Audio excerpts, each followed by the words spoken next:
Hello everybody, welcome to Skish, and today we are going over the #1 rated anime of all time, the long-awaited Season 2 of Frieren Beyond Journeys End. So I know we're a little bit late to this episode. This one came out January 16th, and it is currently the 25th. Just got caught up on a couple things.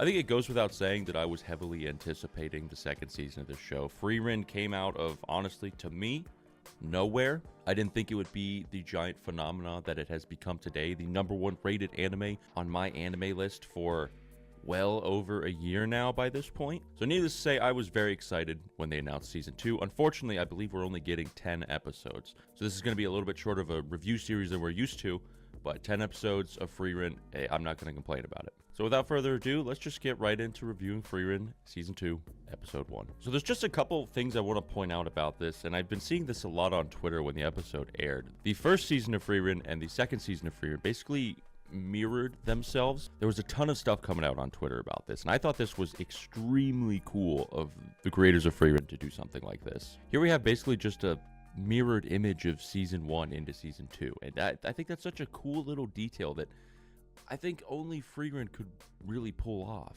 I mean, the amount of detail that they put into this and thought out is so crazy. Like, we have just a shot of a wagon wheel, 3 characters on the side here. Like, it's just bananas the amount of thought and effort that they put into the first 10 seconds of the episode. It's mind-blowing. So the episode starts off with our main crew, Fern, Stark, and Frieren, traveling yet again on wherever their adventures will take them in a wagon, like we saw it mirrored in episode 1 of Season 1. One more note about this kind of mirrored image thing that I was talking about. Frieren makes a comment about it, which I think it's almost like breaking the fourth wall, and it's really cool. Like I said, it's only something that I think Frieren could really pull off.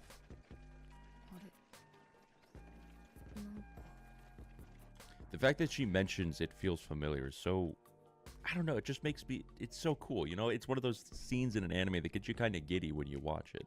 I think it just goes to show also how much of an impact her first party had on her throughout her whole life. So after the opening scene of episode 1, everyone decides to set up camp for the night. Stark decides to get some food for everybody, and of course he catches not a great fish, just being as Stark would. And Fern is yet again judging him. And then we see Frieren getting into something promiscuous or weird. Again, as something very up Frieren's alley. And I just love the little quip they throw in here with Stark and Fern, where Frieren woke up early specifically to look for this specific item that she was looking for in the bushes, and Fern praised her for that because she finally woke up early for once.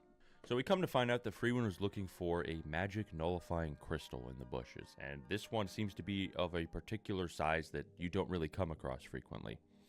Pretty much what this magic nullifying crystal does is exactly what it says it does. If you have magic or any sort of powers, it nullifies that to where a certain vicinity you cannot use your magic anymore. And little do we know, this is just a precursor for what's about to come later in the episode. One of my favorite things about this series as a whole also is the fact that Frieren cares so much about things like this, and Stark and Fern literally don't seem to care whatsoever in any way. She's so enamored and engulfed in like anything magic or grimory or anything kind of weird, and no one else seems to really care even half as much as Frieren in a sort of comedic way, and I enjoy that about this series. So just like I mentioned before with the magic nullifying stone being a precursor for what's to come, not 2 minutes later it actually comes to fruition. What happens is the squad falls into a sinkhole very deep down, and they find this giant cavern, the biggest crystals you could ever see in your entire life, worth trillions and trillions and trillions of dollars probably. I mean, just by the one Frieren was holding was worth, Stark said you could buy a mansion with it, and that's just a little one compared to these massive ones that they're in a cave full of. Frieren also mentioned that this is like one of the hardest materials known to man. So not only does it nullify magic, so they're stuck down here because they can't fly out or use any sort of spells to get out, but Stark also can't break them in any way. And we see that because he tries to, and he fails miserably. Nonetheless, they're stuck in this cave and they need to find a way out without using magic. This is where the episode begins to take a turn in Stark's direction.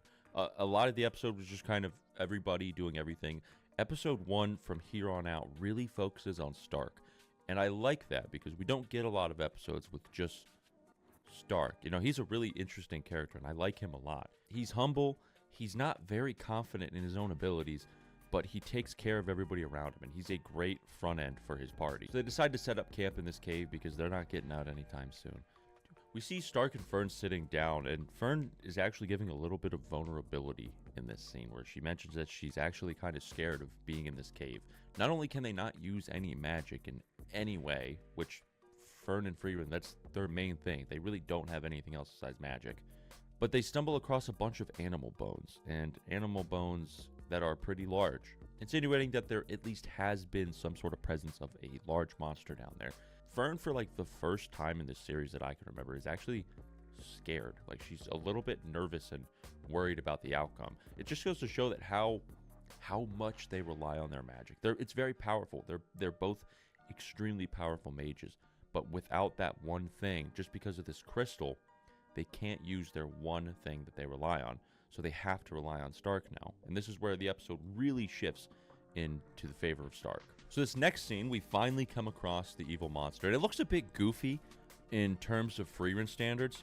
I don't super care for how it looks, honestly, but I'm not here to like nitpick. I figured it'd look a little different. It just looks a little silly to me, being like Joker themed. I don't know. I don't really care for like super complex details like that. It's whatever. But I care more about what happens between this battle between the monster and the squad. So as we mentioned before, Stark isn't very confident in his abilities. He really doesn't think much of himself. He doesn't think he's that strong, even though he was trained by Eisen in Frieren's party, the people who defeated the Demon Lord. Yet he still lacks that sort of confidence. I really like the direction the show went after this. Instead of fighting the monster and showing that Stark was actually some macho badass here, they stop and consider their surroundings for a second. They're stuck. They can't use magic. There's this huge monster in front of them that Stark really can't beat alone. And they decide to run away. And I like that. It just goes to show that you don't always have to fight things. You don't always have to confront these things head on. More often than not, there are different solutions to the problem you're trying to face. And I like that because Frieren lets Stark know that running away isn't bad. It's not a terrible thing that he has to feel ashamed about because he can't beat this monster. She says she trusts him with her life, which, coming from Frieren, the most powerful mage of all time, someone who could defeat this monster, like OG it in a second if she had magic, hearing that from Frieren to Stark is probably like the best thing he could have heard in that moment. And she keeps reassuring him of this. Like, ever since she met Stark to be the frontliner of their party, she has always been extremely confident in his abilities and always trusted him with her life the entire time. And not just her life, she's probably speaking for Fern as well, because there's 2 magic users and then only Stark. Typically they would have 4 people in their party. Obviously they only have 3. But it just goes to show that they have so much trust in Stark, that he's stronger than he thinks. And after that whole debacle, they get out of there. And I like the flashback it goes back to, because pretty much everything that's happening to the party that Frieren is currently in has happened to her old party. She's using those experiences to help teach and grow her current party, Fern and Stark. And I like how it also reinforces that running away is not always a bad thing. You have the dude, Himmel, who defeated the Demon Lord, saying, if you feel like running away, then run away. You know, every single battle you can't fight, there's going to be times where you have to run away. And hearing that from Himmel passed down to Frieren to Stark is probably one of the best things he could have heard in that time, if not the best. And I like this flashback here too. Like we had in the first episode, we have the same thing happen in this one. And it's just right here with Frieren being held by Himmel. Now it's them being held by Stark, running away from the very monster that they were how many years ago? 29? So after that, they decide to set up camp one more time. Fern and Frieren are here by the river, chatting it up, bathing, whatsoever. And I like how they're going over like jewelry and things that they have that are important to them. Fern mentions that she lost everything to a fire and war and things like that. Like everything, her family, her house, every belonging she ever had. So it's just a cool little snippet to show that how important these 3 are to each other. She has these bracelets, this hairpin that she got from Frieren and Stark, and just how important these little objects are that really mean nothing to no one else, but to her, they basically mean the world. So to end that last scene, Stark walked to the river and saw them bathing. They were clothed. There was really nothing wrong with the scene, but Fern, being Fern, was now pissed at Stark. Really for no reason, honestly. She's just being Fern. Again, this is where the episode really shifts to being Stark-oriented. The uncomfortable topic of not being a perfect match for people comes up. Frieren and Stark are back here having this conversation and saying, maybe you're not just compatible. You know, maybe if you don't want to be here, then you should say so. Like she says here, if you're uncomfortable, then say something. She mentions that she basically forced Stark to join the party. He didn't really have a say. So they stumble across this little village, across this inn, and they decide to stay there for a little bit. And they come across Verbel. He was from the trials in the last season that we saw. Very strong dude. And we come to find out that he is trying to recruit Stark. Given the conversation that we just had with Frieren about maybe being uncomfortable, maybe not being the best fit that he thinks he can be. Seeing this and hearing this from everybody else's perspective, or at least Fern's, would probably put a little bit of worry on it. She probably heard them. She probably understands what's going on. She probably knows she's being pouty and stuff, and Stark's a little bit upset or uncomfortable, if that's what you want to say. And hearing that this dude is trying to recruit him and giving a decent offer is something that probably scares her a little bit, because she's probably thinking she might lose Stark. And here we can see it. She's listening on the conversation. We can see her kind of with that concerned look on her face. And Stark, I don't think he has any intention of leaving. He never did in the first place. Whenever Fern's upset with him or anything, I don't think he's ever considering leaving the party, because he knows exactly what he has. But nobody else knows what he's thinking. But he's confident that he's going to stay with his current party. And the episode pretty much comes to a close with Stark on the balcony, and Fern decides to join him out there. They have this conversation on why Stark joined the party in the first place. You know, he was cowardly, he was scared of everything, but Frieren encouraged him to join the party when he didn't feel confident in his own abilities to do so. He reiterated the fact that he's happy to be there, that is the party for him, that he doesn't need to go with Verbel to the Northern Lands and fight to feel better or be less restricted on anything. Where he is now, he is happy. So in the morning, they wake up, they say bye to Verbel. He ultimately declines the offer, and the squad ventures forward to wherever they're off to. The last thing I want to mention for this episode is the ending credits. This whole thing was done in colored pencil and looks immaculate. The animators absolutely go crazy for this show, and it's such a work of art. Every single episode, everything that they do.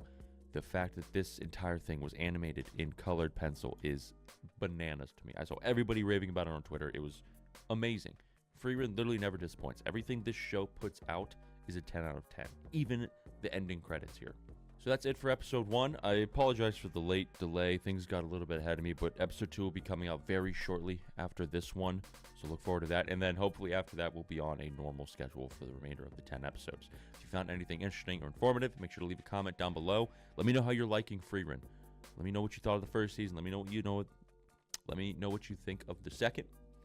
And I'll be happy to hear anything you have to say about this show. So let me know down below in the comments. Like, subscribe.